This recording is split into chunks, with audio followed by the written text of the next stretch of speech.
Région par région maintenant. On commence par le Nord-Pas-de-Calais. Notre réaction, c'est d'abord que le résultat est plutôt encourageant. Alors, une petite mobilisation supérieure à il y a 6 ans, parce que c'est vrai que le scrutin était plus serré avec plus dans le jeu, et dans le même temps, une possibilité de l'emporter au second tour. Et c'est important, me semble-t-il, parce qu'on a, quand on fait le total des électeurs qui se sont déplacés sur les listes de gauche, il y a cette possibilité, effectivement, de victoire et de faire que cette région reste ancrée à gauche.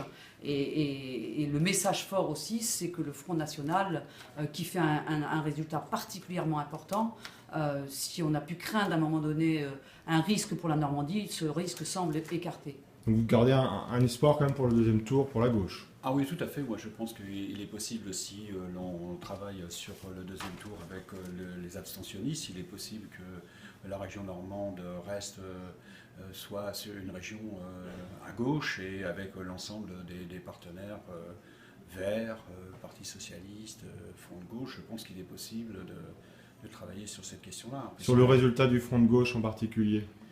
Ben, écoutez, moi, on peut être satisfait quand même, parce que c'est une élection qui est pas simple, qui est compliquée pour les gens. Donc on avait ce qui s'est passé, la région, la façon dont on est perçu et tout ça, c'est assez complexe. L'environnement national, tout ça. Je pense que aussi c'est une élection qui s'est située dans un contexte tout à fait nouveau, dans après en plus une situation dramatique avec ces attentats, une élection dans une nouvelle région et qui s'est passée à vitesse grand V, puisque des élections en décembre, ça n'a jamais eu lieu, en tout cas pas dans ce cadre-là, et c'était quand même un défi de pouvoir permettre c'était quand même un défi de pouvoir à un moment donné se rassembler et obtenir un score qui aille dans le bon sens.